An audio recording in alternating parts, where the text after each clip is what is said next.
Hello dear students, मेरा नाम है इंद्रजीत सिंह और हम मिल रहे हैं हमारे अपने साउथ सिटी पीसीएमबी पर। साउथ सिटी पीसीएमबी पर हम क्या कर रहे हैं? क्लास 10 और 12 के ईयर लॉन्ग लेक्चर सीरीज कर रहे हैं। कौन कौन से सब्जेक्ट्स से? सारे सब्जेक्ट्स जो आपके बोर्ड एग्जामिनेशंस में कोर सब्जेक्ट्स आने हैं, वो सारे सब्जेक्ट्स हम यहाँ डील कर रहे हैं। साउथ सिटी पीसीएमबी में एक्सपर्ट फैकल्टीज हैं, अलग अलग सब्जेक्ट्स की अलग अलग फैकल्टीज हैं जो आपको इन डिटेल सारे लेक्चर्स प्रोवाइड कर रही हैं और आपको सिखा रही हैं पूरे साल का कोर्स।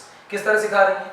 जैसा आईसीएसई के पैटर्न में लिखा जाता है, जिस तरह से आपका पेपर आता है और उन पेपर के क्वेश्चंस को जिस तरह से आंसर करना है, कौन से वर्ड इस्तेमाल करते हैं, कौन से नहीं इस्तेमाल करने हैं, किस तरह की थ्योरी नहीं चलेगी, किस तरह की जरूर चलेगी, हम करेंगे। बहुत सारी ऐसी प्रॉब्लम्स करेंगे जो सच में बहुत अच्छी हैं और आपके एग्जाम्स में आएंगी। और जब वो आएंगी तो जैसे आएंगी, हम जैसे बताएंगे वैसे लिखेंगे, नंबर नहीं कटेंगे। हमने बहुत सारे सिटी टॉपर्स बनाए हैं, स्कूल टॉपर्स बनाए हैं, जोन टॉपर्स बनाए हैं। तो आप जब हमारे साथ पढ़ेंगे और हमें फॉलो करेंगे तो आपको पता चलेगा at the end of the session आप अपने क्लास में जहां भी अगर स्कोर कर रहे थे, जिस भी पोजीशन पे थे, आपका स्कोर बढ़ जाएगा। आप बिलीव करें, साउथ सिटी पीसीएमबी को फॉलो करें, हम आपको जोन टॉपर तक पहुंचाएंगे। चलिए आज का चैप्टर देखें क्या है क्लास 10 में, वर्क, एनर्जी एंड पावर। ये चैप्टर 2 है, सेकंड चैप्टर है हमारे कोर्स का। और मानकर चलिएगा जब मैकेनिक्स का पार्ट आता है तो ये कोर सब्जेक्ट है, ये कोर टॉपिक है। अगर आपको वर्क, एनर्जी, पावर कि जो भी कॉन्सेप्ट्स आपको दिए जाएंगे, अगर आप इन्हें बहुत ध्यान से पढ़ेंगे तो आप मानिएगा कि आपको वर्क, एनर्जी, पावर बेटा आया। और अगर वर्क, एनर्जी, पावर पे आपने डबल टिक लगाया कि साहब मुझे बहुत बढ़िया आया और सारे कॉन्सेप्ट्स याद भी हैं, समझ आए, तो मानकर चलिएगा पूरी मैकेनिक्स बिल्कुल पानी की तरह हो जाएगी, आराम से आ जाएगी, कोई सवाल गलत नहीं होगा, फिजिक्स आसान लगेगी। एजेंडा क्या है? वर्क, एनर्जी, पावर में वर्क को पढ़ने का। तो शुरुआत जो है वो मैकेनिकल वर्क से करते हैं। आइए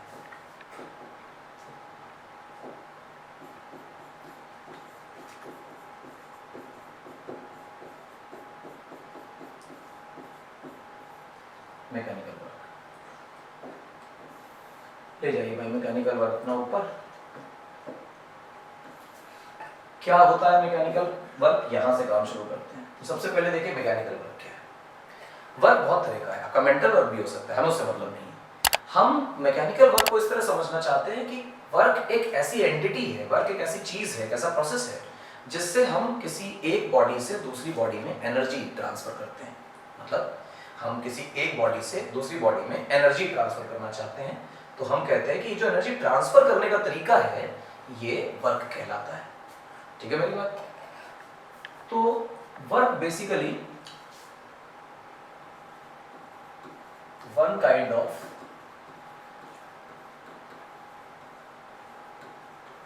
mode of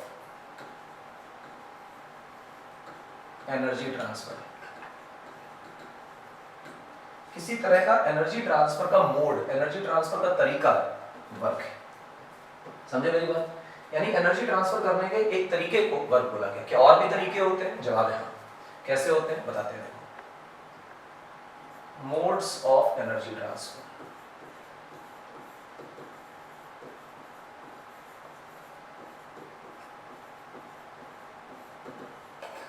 एक बॉडी से दूसरी बॉडी में एनर्जी ट्रांसफर करने के कितने तरीके? तो उन तरीकों में हमारे पास टेम्परेचर डिफरेंस आता है। हम सब जानते हैं कि हॉटर बॉडी से कोल्डर बॉडी की तरफ हीट ट्रांसफर होती है, तो वो भी एनर्जी ट्रांसफर करने का एक तरीका। ठीक है मेरी बात? अब यहां पे क्या आएगा? Potential difference. हायर पोटेंशियल से लोअर पोटेंशियल की तरफ चार्ज जाता है, तो पोटेंशियल डिफरेंस प्रोवाइड करके एक पार्टिकल को एनर्जी प्रोवाइड की जा सकती है। मैकेनिकल वर्क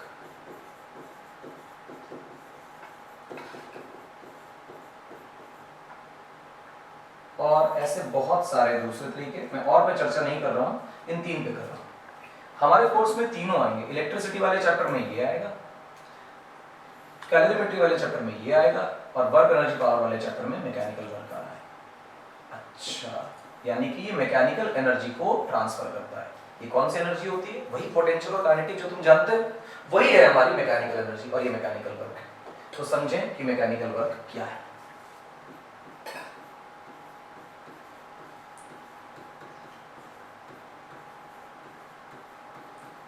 मैकेनिकल वर्क का एक सिंपल सा बच्चों लॉजिक है कि हम किसी बॉडी को फोर्स लगाकर डिस्प्लेस करेंगे। फोर्स लगा के क्या करेंगे? डिस्प्लेस करेंगे। अगर बॉडी को फोर्स लगा के डिस्प्लेस करने पर यह महसूस होता है कि हाँ बॉडी पर फोर्स लगी और फोर्स ने बॉडी को डिस्प्लेस कर दिया, तो अर्थ ये निकल कर आया कि उस फोर्स ने वर्क किया। अच्छा, मतलब फोर्स वर्क करती है? जवाब है हाँ।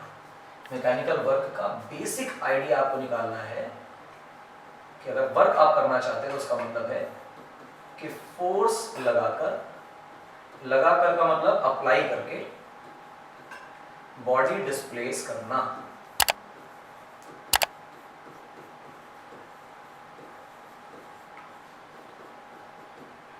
फोर्स लगाकर बॉडी डिस्प्लेस करना।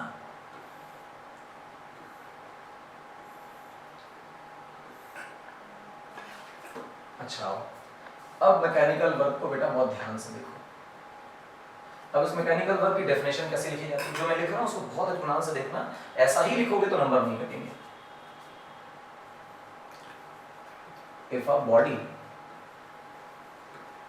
is acted upon by a force, यानी किसी बॉडी पर कोई फोर्स लगती है and the body gets displaced in the direction of force,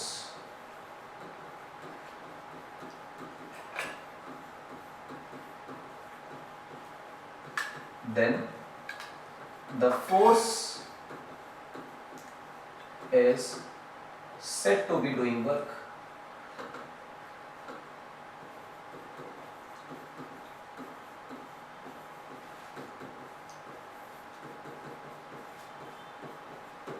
किसी बॉडी पर कोई फोर्स काम कर रही है, उस बॉडी पर फोर्स काम कर रही है और बॉडी फोर्स की डायरेक्शन में डिस्प्लेस होने लग जा रही है, यानी कि हम कहेंगे कि फोर्स वर्क कर रही है। क्या मतलब है इस बात का? तो इसका कुछ खास मतलब नहीं है। टेक अ बॉडी, हम सिंपली एक ब्लॉक का ले लेते हैं, मास मैटर नहीं करता है, forget about the mass, and you applied some force in it. तुमने किसी डायरेक्शन में कोई पर्टिकुलर अमाउंट ऑफ फोर्स लगाया and you had some displacement in that particular direction. तो जब आप इस प्रकार से इसका डिस्प्लेसमेंट भी आगे की तरफ देखते हैं तो आप पाते हैं कि इस फोर्स ने बॉडी को अपनी डायरेक्शन में डिस्प्लेस कर लिया। तो हम इस एग्जांपल में देख रहे हैं force displaces the body in its direction. Force body को अपनी डायरेक्शन में डिस्प्लेस कर रही है तो हम कहेंगे कि ये फोर्स इस बॉडी पर वर्क कर रही है। अच्छा, मतलब फोर्स लगाकर डिस्प्लेस कर देना वर्क कहलाता है? जवाब है हाँ। अच्छा सर, इसका और केस भी तो बन सकता है। कैसे? देखो, ऐसे बन सकता है कि तुम्हारे पास कोई एक बॉडी है और इस बॉडी पर तुमने फोर्स ऐसे लगाया। मुझे इसके मास से कोई मतलब नहीं, मैं जानबूझ के मास बना नहीं रहा हूं, और बॉडी का जो डिस्प्लेसमेंट है बेटा वो आगे की तरफ, जैसे मैं दिखा रहा हूं ऐसे ही आप डिस्प्लेसमेंट को माने। डी डिस्प्लेसमेंट, एस लिख लेते हैं डिस्प्लेसमेंट को, है ना, एस लिख लेते हैं। तुम्हारी किताबों में एस करके दिया होगा। और फोर्स और डिस्प्लेसमेंट को अगर तुम देखोगे तो इनके बीच में थीटा एंगल दिया गया है। मैं जानबूझकर थीटा को डिफाइन कर रहा हूं, इससे बेटा भटकना नहीं है। थीटा का मतलब होगा angle between force and displacement. Force और डिस्प्लेसमेंट के बीच के एंगल को हम नाम दे रहे हैं थीटा। अब देखो, इस फोर्स, जो फोर्स तुमने लगाई, इस फोर्स के एक्चुअली दो नेचर है। कौन कौन से दो नेचर है समझना। ये फोर्स इस बॉडी को आगे डिस्प्लेस भी कराना चाहती है और ये फोर्स इस बॉडी को ऊपर उठाना भी चाहती है। तो जवाब है हाँ साहब, उठाना तो चाहती है। तो कुछ हिस्सा, कुछ कंपोनेंट, कुछ पार्ट फोर्स का इसे आगे खींच रहा है और कुछ पार्ट इस फोर्स का इसे ऊपर उठा रहा है। अब जो पार्ट इसे ऊपर उठा रहा है, सो कॉल्ड ये वाला पार्ट, अब जो इसे ऊपर उठाना चाहता है वो इसे आगे तो नहीं खींचेगा, तो वो हिस्सा फोर्स का इस बॉडी को डिस्प्लेस नहीं कर रहा, तो वो हिस्सा वर्क भी नहीं कर रहा। लेकिन ये जो पार्ट है जो बॉडी को डिस्प्लेस करना चाह रहा था और बॉडी भी इसी की तरफ डिस्प्लेस हो रही है, यानी कि ये जो नीचे वाला हिस्सा है ये हिस्सा वर्क कर रहा है। तो जब भी कभी बॉडी फोर्स की डायरेक्शन में डिस्प्लेस ना होकर किसी और डायरेक्शन में डिस्प्लेस हो, तो आपको चाहिए कि फोर्स का उतना हिस्सा, उतना कंपोनेंट, उतना पार्ट निकाल लें, कैलकुलेट कर लें जिस पार्ट ने वर्क किया। सर ये हिस्सा कैसे निकालेंगे, ये कंपोनेंट कैसे निकालेंगे, तो देखो कैसे निकालेंगे, समझना। ये तुम्हारी फोर्स का डायग्राम है, मैं तुम्हें ऐसे फोर्स दिखा रहा हूँ, फिर मैं तुमको दिखाया कि एक हिस्सा फोर्स का ऐसे था और एक हिस्सा बेटा ऐसे था, and you got some rectangle there, और ये एंगल बच्चों तुम्हें दिख रहा था कि थीटा है, और ये जो डायगोनल है ये एफ दिख रहा है। अगर मैं इस बेस वाले कंपोनेंट की बात करूं तो मैं कहता हूं cos थीटा जरा अप्लाई करो तो तुम कहोगे बेस अपॉन हाइपोटेन्यूज, हाइपोटेन्यूज की जगह f लिखा होगा, तो बेस वाला फोर्स कितना आ गया, तुम कहोगे f cos थीटा। इसी तरह अगर मैं यहां पर बच्चा sin थीटा इस्तेमाल करता तो तुम कहते ये परपेंडिकुलर है, तो फिर बच्चा ये भी परपेंडिकुलर है, यानी परपेंडिकुलर अपॉन हाइपोटेन्यूज। तो परपेंडिकुलर का फॉर्मूला क्या बनता, f sin थीटा, और फिर तुम कहते कि ये जो बेस में आ रहा है ये f cos थीटा है, और जो परपेंडिकुलर में जा रहा है ये f sin थीटा है। क्लियर है मेरी बात, एक f cos थीटा और एक f sin थीटा। अच्छा सा, एक f cos थीटा एक f sin थीटा। तो जो ये cos थीटा वाला कंपोनेंट बेटा नजर आ रहा है, ये cos थीटा वाला कंपोनेंट जो है ये वर्क कर रहा है और sin थीटा वाला कंपोनेंट वर्क नहीं कर रहा है।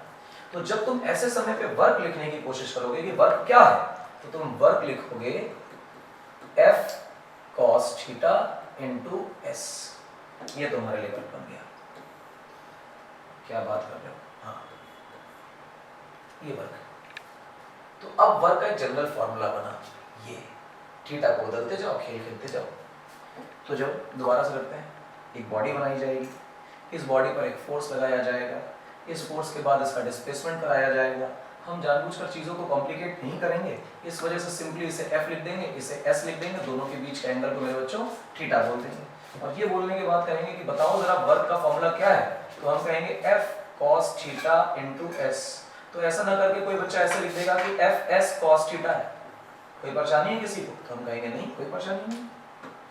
तो आपने f s cos थीटा इस तरह से वर्क लिख लिया। अच्छा सा, बहुत बढ़िया। चलो इसे यूनिट्स वगैरह देखते हैं। cos थीटा की कोई यूनिट नहीं होती, लिख लेंगे यहाँ पे। cos थीटा का मतलब होता है बेस अपॉन हाइपोटेन्यूज, तो फिर इसकी यूनिट नहीं बनती, नो यूनिट्स, तो कोई यूनिट नहीं। अब वर्क की यूनिट्स में आओ, तो जो SI यूनिट बनेगी वो देखना क्या बनेगी। SI यूनिट में फोर्स की यूनिट बेटा न्यूटन बनती है और डिस्प्लेसमेंट की मीटर। चलो CGS में चल लो, CGS में फोर्स की यूनिट बेटा डायन होती है और डिस्प्लेसमेंट की सेंटीमीटर। न्यूटन इनटू मीटर को J जूल बोला जाता है और डायन सेंटीमीटर को ERG अर्ग बोला जाता है। तो ये अर्ग और डायन सेंटीमीटर जिसको कह रहे हैं, या फिर जूल जिसे न्यूटन मीटर कह रहे हैं, ये इनकी SI और CGS यूनिट्स हैं। अब न्यूटन मीटर और डायन सेंटीमीटर में रिलेशन निकाल लेते हैं। 1 न्यूटन इनटू मीटर, तो आप लिखेंगे 1 न्यूटन इनटू 1 मीटर। 1 न्यूटन को लिख सकते हैं 10⁵ डायन, और 1 मीटर को लिख सकते हैं 10⁻² सेंटीमीटर। दोनों मल्टीप्लिकेशन में है तो बेटा पावर ऐड हो जाएगी, एंड यू गेट डायन इनटू सेंटीमीटर। ये 1 न्यूटन मीटर की वैल्यू आ गई डायन सेंटीमीटर में। न्यूटन मीटर को हम नाम दे रहे हैं बेटा जूल, और डायन सेंटीमीटर को नाम दे रहे हैं बेटा अर्ग। तो आपके लिए एक प्रॉपर डेरिवेशन तैयार हो गई, जिसे हम कह रहे हैं कि 1 जूल में 10⁷ अर्ग होते हैं। ये बात प्रूव करो, ये आपके पेपर के लिए बहुत इंपॉर्टेंट सवाल है। और आप पेपर में जब ये इंपॉर्टेंट सवाल स्टार्ट करोगे तो उसे स्टार्ट कहां से करोगे, 1 न्यूटन मीटर यानी 1 जूल से डिफाइन करोगे। And once you start this with 1 joule और 1 न्यूटन मीटर, तो आप अर्ग तक तो पहुंच ही जाएंगे। ये हो गया खेल। अच्छा बढ़िया, फोर्स लगाया, डिस्प्लेस किया, खेल खत्म हो गया, मजा आ गया, क्या बात है। अब एक और बात करते हैं, देखिए वर्क डन स्केलर है या वेक्टर है। वर्क डन के बारे में ध्यान दो, लिखा हुआ है F into S into cos theta. अब देखिएगा बच्चों ध्यान से कि फोर्स वेक्टर क्वांटिटी है, डिस्प्लेसमेंट भी वेक्टर क्वांटिटी है, मल्टीप्लाई हो रहा है, तो क्या बन रहा है, भ्रम में मत रहें, ये स्केलर है, वेक्टर नहीं है। यानी वर्क में किसी तरह की कोई डायरेक्शन नहीं है, वर्क में कोई डायरेक्शन नहीं, वर्क स्केलर क्वांटिटी। तो ठीक लगेगा सुन के बाद स्केलर, कोई उपाय नहीं। लेकिन ये दोनों वेक्टर तो क्या हुआ, 11th क्लास का कॉन्सेप्ट है बेटा, अभी का नहीं है, कि जब दो वेक्टर्स ऐसे एरो लगा के वेक्टर क्वांटिटी दिखाते हैं, उनमें डॉट टाइप का प्रोडक्ट होता है, जब उनके बीच में cos थीटा वाला टर्म आता है तो उनसे निकलने वाला जो रिजल्ट है वो स्केलर होता है। और जब fs sin थीटा हो जाता, अगर ये इसको क्रॉस प्रोडक्ट टाइप बना लेते तो ये वेक्टर हो जाता है, ठीक है ना। तो हम लिख लेते हैं डॉट प्रोडक्ट,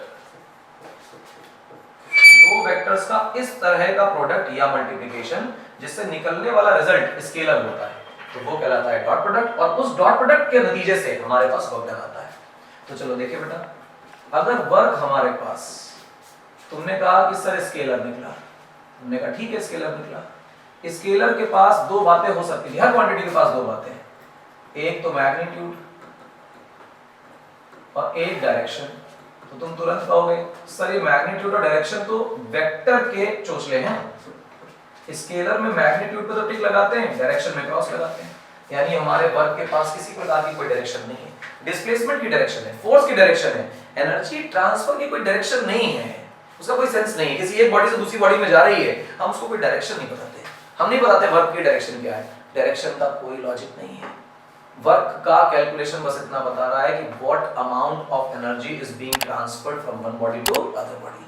वर्क का सारा कैलकुलेशन सिर्फ और सिर्फ एनर्जी कितनी ट्रांसफर हुई है, अमाउंट ऑफ एनर्जी ट्रांसफर्ड के बारे में डिस्कशन कर रहा है। यानी कि वर्क बेसिकली क्या कर रहा है, gives idea of amount of energy transferred. एक बॉडी से दूसरी बॉडी में कितना अमाउंट ऑफ एनर्जी ट्रांसफर होता है, वो कितना अमाउंट ऑफ एनर्जी ट्रांसफर हो रहा है, ये बात बताने के लिए वर्क का इस्तेमाल करते हैं। मतलब उसमें कोई डायरेक्शन नहीं, सिर्फ और सिर्फ मैग्नीट्यूड है। अच्छी बात है, हमने यूनिट कर लिया, हमने वर्क कर लिया। अब वर्क की कुछ कंडीशंस के बारे में बात करते हैं। देखो बच्चों, हम लिख रहे हैं W equal to F S cos theta. अभी अभी आपने इस पूरे केस में देखा था, मैं आपको दोबारा से चाहो तो बनाकर दिखा देता हूं। इस पर हमने बेटा क्या किया था, फोर्स लगाई थी ऐसे और फोर्स लगाई थी ऐसे। वी हैड सीन कि यहाँ पे S यहाँ पे F था, दोनों वेक्टर्स के बीच में थीटा एंगल था। इसके कारणवश हमने क्या कर रखा था कि F के दो कंपोनेंट बनाए थे बेटा, एक यहाँ पर और एक ऊपर, और इसे कह दिया था हमने F cos थीटा और ऊपर वाले को कह दिया था F sin थीटा। तो दुनिया ऐसा कहती थी कि जो वर्क होता है वो ये जो डिस्प्लेसमेंट है उसके पैरेलल जो फोर्स आएगी उससे है, परपेंडिकुलर वाले से नहीं है। तो ठीक है, परपेंडिकुलर वाला तो वैसे ही आगे नहीं चला रहा, तो उठाना चाहता था, बॉडी ऊपर नहीं जा रही आगे जा रही है, तो आगे वाली फोर्स ही वर्क कर रही है। वैसे बच्चा तुरंत दिमाग लगाएगा सर आपने सेलेक्टिवली ना फोर्स के टुकड़े किए, फोर्स के कंपोनेंट बनाए। डिस्प्लेसमेंट के भी कंपोनेंट बन सकते हैं। कैसे बन सकते हैं दिखाता हूं, देखो ये इंपॉर्टेंट है ना, बहुत कॉशियसली देखना, इससे मजाक नहीं है, काम की चीज। देखो फोर्स बेटा ऐसा तुम लगा रहे थे and you had some displacement in a particular this kind of direction, ठीक, आप इसे S बोल रहे हैं, आप इसे F बोल रहे हैं, and the angle between these two vectors is theta। thereafter आप क्या कर रहे हैं कि इनके कंपोनेंट बनाते हैं। हम इस बार अभी तक फोर्स के कंपोनेंट बना रहे थे, इस बार फोर्स को पूरा रखेंगे, डिस्प्लेसमेंट के कंपोनेंट बनाएंगे। कंपोनेंट बनाने की प्रक्रिया पे बेटा ध्यान देना, जब हम फोर्स के कंपोनेंट बना रहे थे तो डिस्प्लेसमेंट को पूरा मान रहे थे, अब हम डिस्प्लेसमेंट के कंपोनेंट बनाएंगे तो फोर्स को पूरा मानेंगे। जिसके कंपोनेंट बनाने हैं, जिसके टुकड़े करने हैं, एक टुकड़ा दूसरे के अलोंग लो, एक टुकड़ा उसके परपेंडिकुलर लो, यानी एक अलोंग वाला कंपोनेंट आएगा और एक परपेंडिकुलर वाला कंपोनेंट आएगा। तो एक F का टुकड़ा S के अलोंग, एक F का टुकड़ा S के परपेंडिकुलर। इसी तरह जब S के कंपोनेंट बनाओगे, टुकड़े बनाओगे, तो एक टुकड़ा F के अलोंग और एक टुकड़ा F के परपेंडिकुलर। अच्छा, इसका अर्थ ये हुआ कि एक टुकड़ा तो डिस्प्लेसमेंट का ऐसे जाएगा फोर्स के अलोंग और एक टुकड़ा आएगा फोर्स के परपेंडिकुलर। तो ये हुआ परपेंडिकुलर डिस्प्लेसमेंट और ये हुआ पैरेलल डिस्प्लेसमेंट, जिसके अलोंग कंपोनेंट जिसको हम बोल रहे थे। तुम जानते हो अभी अभी हम लोगों ने किया कि जहां जहां थीटा होता है वहां पर मेरे बच्चे cos थीटा आता है, और थीटा से जो दूर होता है वहां पे sin थीटा आता है। तो S cos थीटा ऊपर वाला कंपोनेंट बना, S sin थीटा नीचे वाला कंपोनेंट बना।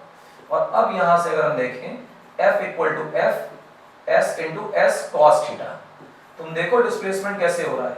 हम जानते हैं कि डिस्प्लेसमेंट वो वाला लिया जाएगा वर्क में जो फोर्स की दिशा में हो रहा है, यानी कि अगर हमने फोर्स को पूरा मान लिया तो सिर्फ ये कंपोनेंट डिस्प्लेसमेंट का जो फोर्स कर पा रहा है, फोर्स अपने परपेंडिकुलर थोड़ी उछाल देगा बॉडी को, तो सिर्फ वो हिस्सा डिस्प्लेसमेंट का जो फोर्स के अलोंग आ रहा है, सिर्फ वो हिस्सा वर्क करता हुआ कंसीडर किया जाएगा। अर्थात ये निकल कर आता है कि दोनों चीजें जब एक दूसरे के पैरेलल होंगी, फोर्स और डिस्प्लेसमेंट, तब वर्क हो रहा है।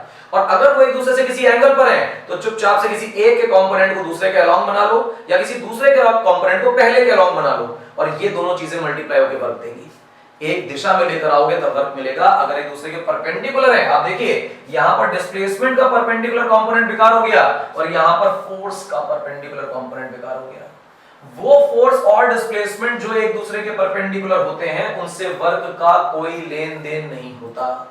हम भूल जाते हैं कि ऐसे कंपोनेंट्स किसी प्रकार का कोई वर्क कर भी रहे हैं। आई होप बात समझ में आई होगी। और कुछ टफ नहीं है, बिल्कुल आसान है, बिल्कुल सिंपल लॉजिकल है। We are dealing with some of the basic concepts, है ना, तो इतना डिफिकल्ट नहीं, आसान है। अच्छा साहब, अब यहां पे हम कुछ चीजें पढ़ते हैं, लिखते हैं बच्चों इसे। Case of positive negative zero work. Positive negative और जीरो वर्क के बारे में हम जानकारी निकालते हैं कि पॉजिटिव वर्क क्या है, नेगेटिव वर्क क्या है और जीरो वर्क क्या है। सबसे पहले पॉजिटिव वर्क के बारे में सोचते हैं। देखना बच्चों, W के बारे में आप लिखोगे तो लिखोगे एफ एस कॉस थीटा। क्या लिखोगे? F S cos theta. हम कहेंगे यार फोर्स और डिस्प्लेसमेंट तो ठीक है, कुछ है। कॉस थीटा की वैल्यू हम सब ट्रिग्नोमेट्री में पढ़कर आए हैं कि ये कई बार प्लस होता है और कई बार माइनस होता है। सो कॉल्ड धोखेबाज आदमी। हाँ सर, है तो थोड़ा सा धोखेबाज।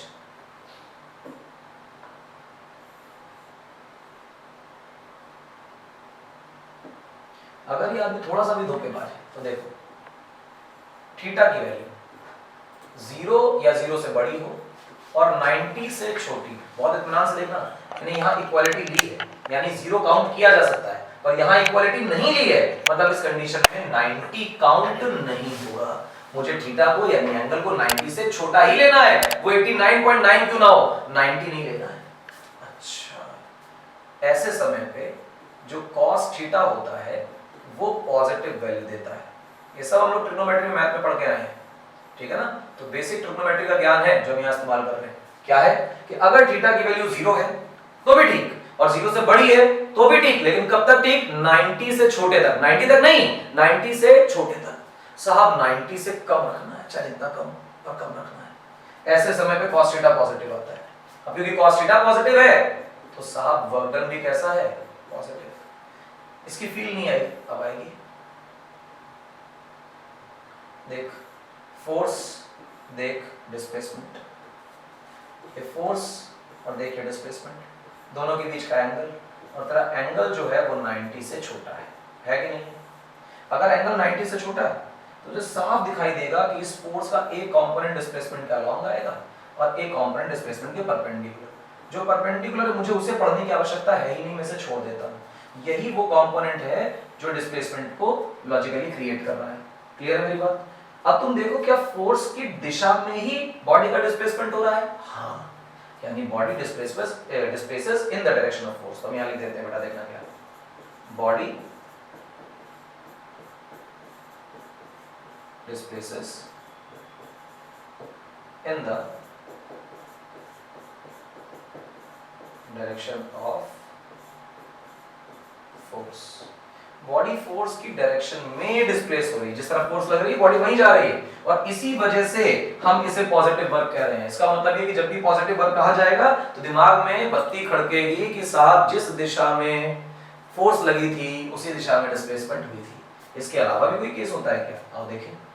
थीटा की वैल्यू 90 से बड़ी ले रहे हैं, ध्यान देना, मैंने जानबूझ के 90 छोड़ा है, इक्वालिटी नहीं ली है, यानी मुझे 90 नहीं चाहिए, 90 से बड़ी वैल्यू चाहिए। 91 चलेगा, 92 चलेगा, 93 दौड़ेगा। अच्छा, मतलब 90 नहीं चाहिए। हाँ 90 नहीं चाहिए, वहां भी 90 नहीं चाहिए था, हाँ यहां भी 90 नहीं चाहिए, हाँ मतलब सारा स्पेशल है। हाँ स्पेशल है, वो जीरो केस का वर्क है। आखिरी में पढ़ेंगे। अच्छा देखो 180 तक पहुंच गए, यहीं तक हमने पढ़ रखे हैं। इसके बाद दोबारा से फिर जीरो वाला केस चालू हो जाता है ना, तो लॉजिक नहीं है उसको दोबारा घुमाने का। ये 180 तक। अब साहब 90 से बड़ा और 180 से छोटा, ऐसे समय पर जो cos थीटा होता है, जब थीटा की वैल्यू इस रेंज में आती है तो cos थीटा नेगेटिव हो जाता है। यहाँ पे cos थीटा नेगेटिव करोगे तो तुम फॉर्मूले की मदद से कह सकते हो कि सर वर्गन भी नेगेटिव आएगा। सर इसकी फिर से फील नहीं आई, अभी आएगी, परेशान मत हो। तुम देखो जरा क्या कह रहा हूं मैं कह रहा हूं कि तुम्हारे पास एक डब्बा है, डब्बे पर तुम कोई फोर्स लगा रहे हो टेन टाइम, फिर यहाँ पर कोई डिस्प्लेसमेंट हो रहा है। सर ये तो एंगल छोटा बना दिया आपने। हाँ, फोर्स ऐसे लग रही है, डिस्प्लेसमेंट ऐसे हो रहा है, and you call it as F, you call it as S। तो वो गलती नहीं करनी है। अगर पहले से बनाते तो 90 से छोटा हो गया एंगल। अब एंगल को अगर तुम बहुत ध्यान से देखोगे तो your angle exceeds 90 degree, 90 degree से बड़ा एंगल हो गया। नाउ एक कंपोनेंट डिस्प्लेसमेंट की डायरेक्शन में और एक कंपोनेंट डिस्प्लेसमेंट के परपेंडिकुलर। तुम अच्छी तरह जानते हो कि परपेंडिकुलर वाला कंपोनेंट फोर्स का वर्क करता नहीं है, तो उसका तो राम राम सत्य हो गया। यही वो फोर्स का कंपोनेंट है जो वर्क कर रहा है। आप देखें कि फोर्स पीछे लग रही है और डिस्प्लेसमेंट आगे हो रहा है। फोर्स इधर खींचना चाह रही थी पर बॉडी इधर डिस्प्लेस हो रही है। अच्छा, ये कैसे हो सकता है कि हम फोर्स इधर लगाएं और बॉडी उधर जाए? मान लो कि तुम एक स्कूटी को पीछे से पकड़ोगे, अपनी तरफ खींचना चाहते हो, उसने एक्सीलरेटर ले लिया, तो तुम पीछे खींच रहे हो लेकिन बॉडी तब भी आगे जा रही है, तो तुम्हारी फोर्स पीछे लग रही है और बॉडी आगे जा रही है, इस वजह से तुम्हारी फोर्स का वर्क डन नेगेटिव होगा।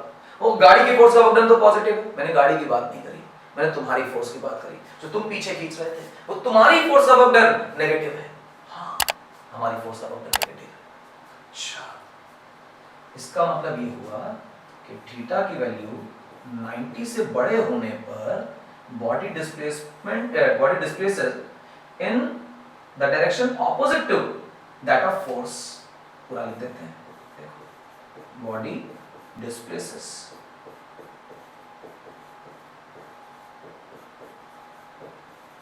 in the direction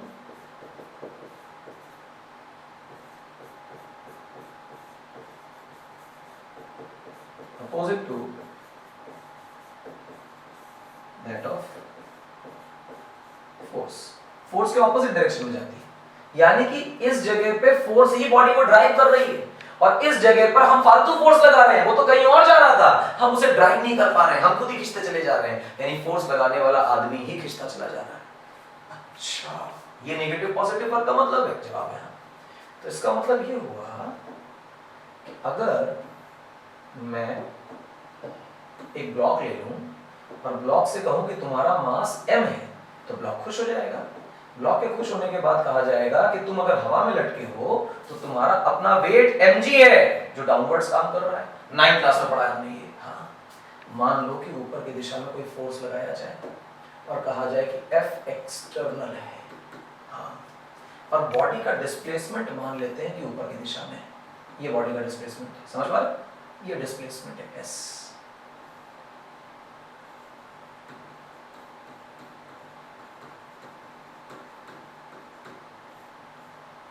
बॉडी का डिस्प्लेसमेंट ऊपर की दिशा में, ठीक, अच्छा लगा। अब बॉडी का डिस्प्लेसमेंट ऊपर है, तो अगर मैं कह रहा हूं कि work done by external force क्या होगा, तो तुम कहोगे F एक्सटर्नल इनटू डिस्प्लेसमेंट।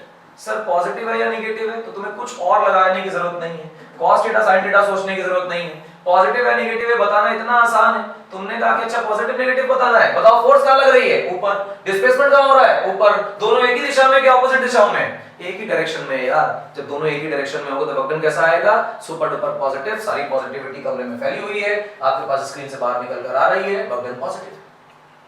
दुनिया में कुछ मनुष्य लोग होते हैं जो मनुष्य फैलाते हैं ग्रेविटी का फोर्स। हालांकि ग्रेविटी का फोर्स मनुष्य नहीं फैलाता है, और यहां पे फैला रहा है। देखो कैसे, ग्रेविटी का वर्क डन निकालना है तो फोर्स कितना है ग्रेविटी का? Sir mg। डिस्प्लेसमेंट कितना है? वो तो ऐसी है, बॉडी एक ही तो डिस्प्लेस हो रही है ऊपर, उतनी ही है। लेकिन आप देख पा रहे हैं कि डिस्प्लेसमेंट ऊपर है और फोर्स नीचे है, जिसकी वजह से वर्क डन नेगेटिव है, ऑपोजिट डायरेक्शंस में है। ग्रेविटी उसे नीचे खींचना चाहती है लेकिन ग्रेविटी उसे नीचे खींच नहीं पा रही है। फोर्स उस पे नीचे लग रहा है लेकिन डिस्प्लेस ऊपर हो रही है। सर नीचे कैसे लग रहा है? ऊपर तो एक्सटर्नल फोर्स है, एक्सटर्नल फोर्स खींच ले जा रहा है ना, इस वजह से एक्सटर्नल का वर्क डन पॉजिटिव है। और ग्रेविटी नहीं खींच पा रही है, ग्रेविटी तो खुद ही ड्रैग हो गई, उसका मतलब क्या होगा कि ग्रेविटी का वर्क डन नेगेटिव है। इसका मतलब ये हुआ कि वर्क डन बेसिकली अलग-अलग फोर्सेस का डिफाइन किया जाता है। हां, work done is defined for different forces. External force का वर्क अलग, mg का वर्क अलग, फ्रिक्शन का वर्क अलग, नॉर्मल का वर्क अलग, सेंट्रीपिटल का अलग, सेंट्रीफ्यूगल का अलग, टैन जितनी फोर्सेस आप जानते हैं इन सब का अलग-अलग वर्क डन निकलेगा। तो किसी का पॉजिटिव, किसी का नेगेटिव। ये पॉजिटिव नेगेटिव वर्क की कहानी है। Let me tell you another example. Board भर गया है, I will take another slide.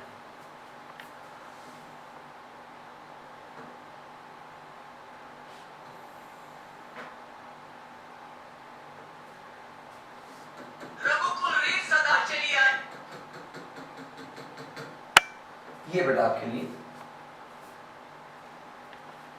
एक ब्लॉक है,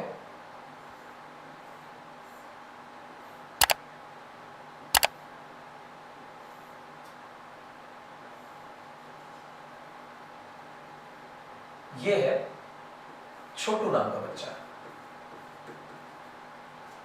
और यहां पर एक बच्चा है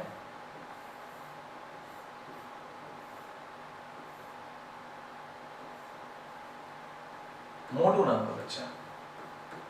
और आपको समझ में आता है कि ये छोटू और मोटू इस बॉडी को अपनी तरफ डिस्प्लेस करना चाहते हैं। ये है एफ छोटू और ये है एफ मोटू। आप जानते हैं कि बॉडी का जो डिस्प्लेसमेंट है वो मोटू जीत जाएगा और हम कहेंगे कि एस डिस्प्लेसमेंट इस दिशा में हुआ। तो हम कहेंगे वर्क डन बाय छोटू क्या होगा?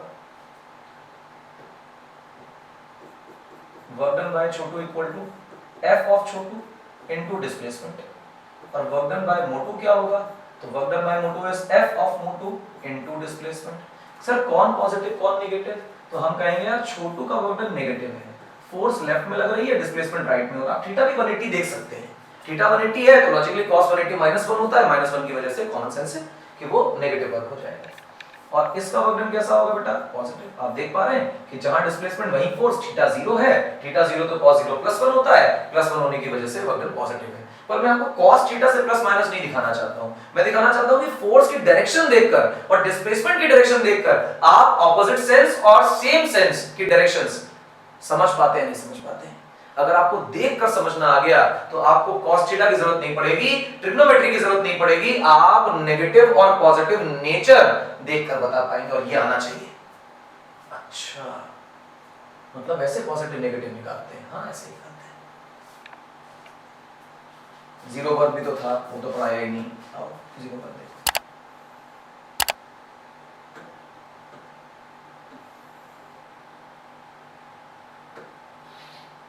बॉडी है, इस बॉडी का मास m है, इस पर ग्रेविटी काम कर रही है वर्टिकल डाउनवर्ड्स डायरेक्शन में। कितना कर रही है? सर mg कर रही है। ठीक है, बॉडी को कहीं डिस्प्लेस कराना है, इधर कराना है। हॉरिजॉन्टल है क्या? हाँ सर हॉरिजॉन्टल। ये डिस्प्लेसमेंट है, यहां लिख देते हैं आपके लिए।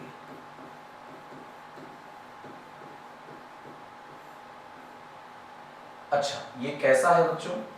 हॉरिजॉन्टल है, तो डिस्प्लेसमेंट भी कैसा होगा? हॉरिजॉन्टल होगा। ना टेबल पे चला रहे हो यार।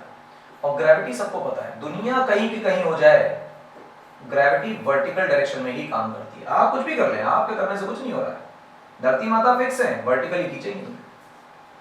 तो देखो गौर से, अगर ये बॉडी किसी स्पीड से हॉरिजॉन्टल डायरेक्शन में जा रही है और स्टिल इस पे ग्रेविटी तो काम कर ही नहीं, तो साहब ग्रेविटी और डिस्प्लेसमेंट, ग्रेविटी की फोर्स और डिस्प्लेसमेंट के बीच में कितने डिग्री का एंगल? 90 डिग्री का angle.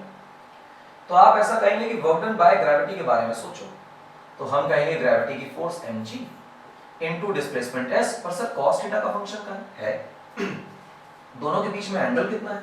Sir 90 degree. Sir cos 90 की वैल्यू कितनी होती है? 0। तो वर्क डन भी कितना आया? 0। अरे सर फोर्स लग रही थी, हाँ, और फोर्स लगा के डिस्प्लेसमेंट भी हो रहा था, हाँ, और फिर भी वर्क डन नहीं आया। नहीं आया, क्यों नहीं आया? मैंने कहा था वर्क डन करने का मतलब फोर्स लगा के फोर्स की डायरेक्शन में डिस्प्लेस कर देना, ताकि ये इंश्योर हो सके कि एनर्जी ट्रांसफर हुई। यहां डिस्प्लेसमेंट है, फोर्स है, वर्क डन नहीं है, नहीं है, यानी ग्रेविटी की फोर्स ने इसमें एनर्जी ट्रांसफर नहीं करी। मतलब अगर वर्क डन 0 आ रहा है, एंगल 90 है डिस्प्लेसमेंट और फोर्स का, तो फिर उस फोर्स का वर्क डन नहीं आएगा। अच्छा, मतलब परपेंडिकुलर फोर्स अगर डिस्प्लेसमेंट के हो जाए तो वर्क नहीं आता? हाँ नहीं आता है, दोनों की बात है। नहीं, अभी आधे घंटे से पढ़ते आ रहे हैं, आपने उस पर ध्यान नहीं दिया। देखिए जो कंपोनेंट हम बना रहे थे, बहुत ध्यान से, जहां से फोर्स को डिफाइन किया, देखिए यहां फोर्स को डिफाइन किया। देख, मैंने कहा ना कि ये फोर्स इसे डिस्प्लेस करा रही है और ये फोर्स डिस्प्लेस नहीं करा रही, बोला था। तो भूल जा कि f cos theta, f sin theta f के कंपोनेंट है। sin थीटा cos थीटा वाले कंपोनेंट्स को भी इंडिविजुअल फोर्स मान लो। तो जो sin थीटा वाली फोर्स है, ये तो डिस्प्लेसमेंट के परपेंडिकुलर है ना, और परपेंडिकुलर है, इस वजह से ये कंपोनेंट वर्क डन करके नहीं देगा। अच्छा, तो जितनी भी जगह पर ये परपेंडिकुलर का ड्रामा रचाया गया, यहाँ पर ये वर्क डन इसीलिए नहीं कर रहा था कि जो पूरा का पूरा फोर्स लिखा हुआ है ये डिस्प्लेसमेंट के परपेंडिकुलर है। हाँ, जिस भी केस में डिस्प्लेसमेंट और फोर्स परपेंडिकुलर हो जाएगा, यानी फोर्स डिस्प्लेसमेंट के परपेंडिकुलर हो जाएगा, वर्क डन 0 नजर आएगा। इसी प्रकार ऐसा पूछा जा सकता है कि सर ग्राउंड से नॉर्मल भी तो आ रहा होगा, उस पर भी तो विचार करो। तो तुम ऐसा कहोगे कि नॉर्मल भी डिस्प्लेसमेंट के परपेंडिकुलर है, इस वजह से वर्क डन बाय नॉर्मल भी 0 होगा। आपको कुछ दिखाने की जरूरत नहीं, आप कह दीजिए कि normal is very much perpendicular to the displacement and hence the work done by the normal is also 0। अच्छा साहब, बहुत बढ़िया। कुछ और बता सकते हैं इसके बारे में? जरूर बता सकते हैं, आपके बात देखिए अच्छा लगेगा आपको। सेंटर पे सन है, सेंटर पे कौन है? सन, और अर्थ सर्कल में रिवॉल्व कर रही है, अर्थ है रिवॉल्व कर रही है। आप देखिएगा ये वेलोसिटी है, और जहां वेलोसिटी है वहीं डिस्प्लेसमेंट है। सेंट्रीपिटल पढ़ के आए हो? हाँ पढ़ के आए, पढ़ा है ना कि सेंट्रीपिटल प्रोवाइड करती है ग्रेविटी की फोर्स। तो इस केस में work done by the gravity force is 0। वाह भाई वाह, यानी कि धरती माता जो चंद्रमा और सूरज चारों तरफ घूम रही है, तो ग्रेविटेशनल अट्रैक्शन कोई वर्क नहीं कर रहा। यहां देख, ये मून है बेटा, अब जो मून है तेरे पास, वो मून भी ऐसे इसी वेलोसिटी से जा रहा है, देख पाए।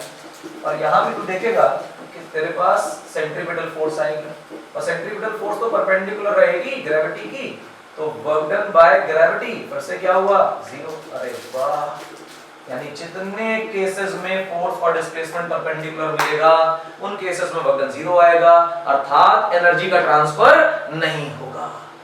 ये है बिल्कुल बेसिक कच्चा चिट्ठा मैकेनिकल वर्क का, बिल्कुल बेसिक जमीन से लेक्चर हमने लिया है। हम आज अपने लेक्चर को यहाँ रोकते हैं। जीरो, नेगेटिव, पॉजिटिव वर्क के कुछ केसेस हमने देखे, इन केसेस के और डिफरेंट केसेस की चर्चा करेंगे, और गहराई में जाएंगे वर्क में, और कैसे कैसे वर्क लिखना है, कैसे एनर्जी लिखनी है, इसके बारे में सीखेंगे। नेक्स्ट लेक्चर में काम करेंगे। अभी इस लेक्चर को ओवर करने का बेटा समय आ गया, इसलिए लेक्चर को खत्म करते हैं। Thanks for watching again and again. आपको देखने के लिए बहुत बहुत शुक्रिया कहते हैं। देखते रहिए और फॉलो करते रहिए, फॉलो करिए, साथ में शेयर करिए। खुशियां बांटने से बढ़ जाती हैं। साउथ सिटी पीसीएम की आपको पूरे साल आईसीएससी का कंटेंट पढ़ाएगा और बोर्ड एग्जामिनेशन के पैटर्न पे पढ़ाएगा।